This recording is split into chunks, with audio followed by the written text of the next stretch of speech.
Hi everyone. Welcome to the week 3 video announcement for the Introduction to Online Teaching and Learning class. I've been playing around with a tool called Screencast-O-Matic, which I'd like to share with you.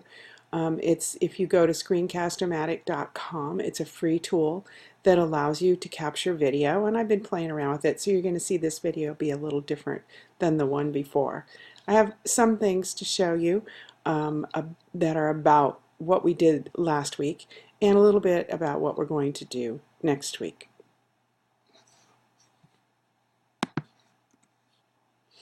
Last week we were talking a lot about our students, and I think with the roadmap that you created and some of the other things that came up in the discussion board, there were some questions that came up.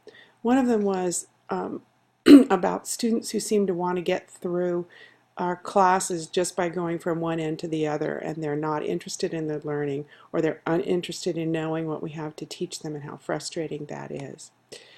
And I'm really frustrated with the students that I see that don't understand that knowing is actually important. And I think as we go through our teaching online, it's going to be a little harder for us to make that point. But if we keep them engaged, maybe they'll figure that out. And maybe if we just engage them in a discussion about that, that might help too. My son being a college student, being 21 years old, and watching him go through, I had to sit down and talk to him about, for me, college was really exciting because I learned so much. Very different than, I think, his approach. I also want to talk to you about something I heard, and I posted it, I think, in the discussion forum, and I'll talk a little bit more about it. It's in that ideas discussion forum, but it's the idea of students having a connection to the nearly now. And I really like that term, nearly now, because it's almost synchronous, but not quite. So if you look at how they text and how they connect with each other in Facebook and other social media, it's nearly now, but not quite now. And think about that a little bit, because I think that's going to inform our design as we go forward. So those were a couple of things I wanted to mention to you. The other one is a really important one, and you came across it as you were building your roadmaps and thinking about your learning units, and that's the curse of knowledge. And it's an actual term. There's a link there, there's a reference there to it. But what it means is once you know something, you can't unknow it. And what that does for us online is it makes us have to be sure that everything we do is very clear. Are we getting our point across?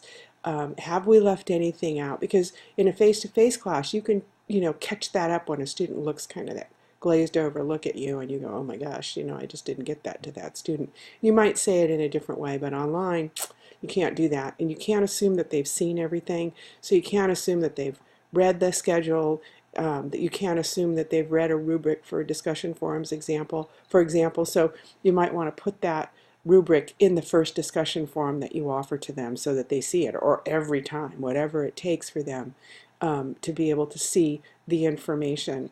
Students also go through courses in a variety of different ways, and even though you think you might have it laid out really well, they still might do something a little bit different. Roadmaps required for good online teaching, because it allows for, as you guys figured out, planning for you, and also the opportunity plan for students, and it really helps you organize. And so hopefully you can avoid some of the pitfalls of not really being clear with your student. A really good thing to do is to have someone who's unfamiliar with your class take a look at your class, ask them if they can find out where to start and if they understand what to do for 1 week's worth of your class, and then watch them go through and see what happens. Pay attention to the mistakes that they make. This week we're going to be talking a little more about it, but the structure is something that you guys asked about, and I just wanted to let you know that this is a bad structure. Okay, take a look at it. If you put in the link to the syllabus and link to lectures and link to tests, they're going to go to the test first. So you want to think about your structure and how your structure actually leads students through your course. Here's a better way to go. This is clean and clear.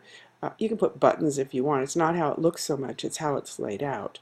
All of the information is in one place for each learning unit. They learn pretty quickly that there's a content in that area. They've got information pieces in one area, content in another, and resources in another, and it's very cleanly defined. Much better than this one. So again, take a look at this. What are you going to do first here? Are you going to do the reading assignments before the written assignments? Well, maybe, maybe not. Are they all spread out like that? And then how do you know which one to do first? Student has to go read the lecture, listen to the lecture first, then go to another button for the written assignments and so forth. Not a good idea. Okay, so let's talk a little bit about what we're going to do this coming week.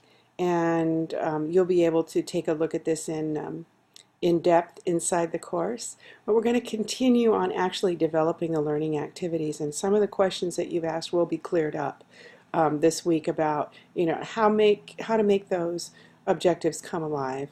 And I've said to some of you, make sure that the objectives are higher order action items rather than all of the level 1 Bloom's taxonomy, and actually it makes it a little easier to design your course if you do that. So good luck. I'm going to open the learning unit as soon as I'm finished captioning this video, which should be about 4 o'clock on Saturday afternoon. I hope you enjoy the unit this week. Bye-bye.